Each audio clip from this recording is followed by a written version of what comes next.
On a souvent dit qu'un orchestre, c'est un microcosmos pour une société ou une communauté. Ils décident volontairement de travailler ensemble, de créer quelque chose qui normalement un individuel ne peut pas créer.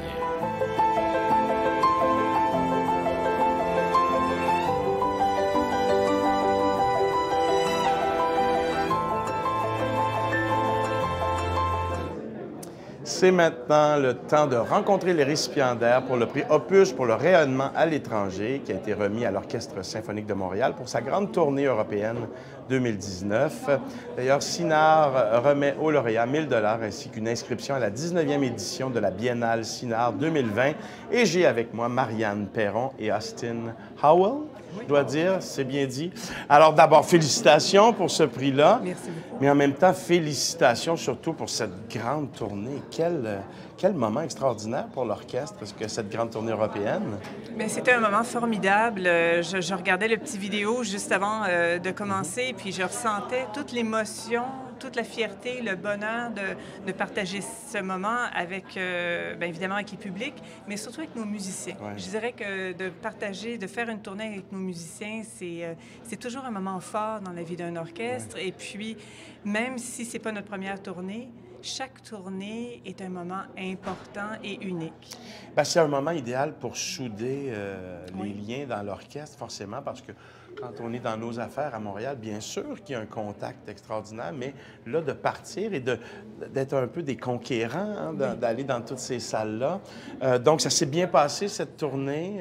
Vous avez apprécié je sais que vous avez eu un succès phénoménal, là, parce que nous, d'ici, on suit ça. Oui. Mais comment l'orchestre se sent? Comment les musiciens sur place? Les musiciens sont plus nerveux qu'à Montréal? Les musiciens sont plus inquiets? Ou ça... Vous demandez à Austin? Ouais. Pas nécessairement plus inquiet, c'est comme normal.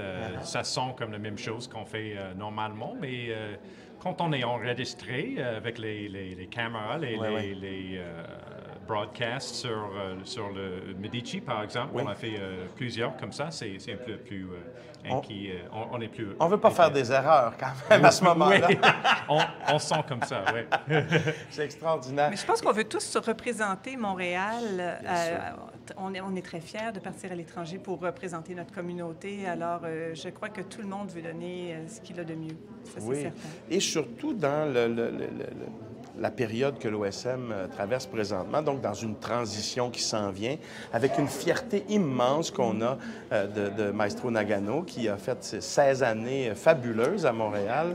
C'est un peu une signature aussi dans les dernières tournées, quand un chef a été tant associé à un orchestre. Oui.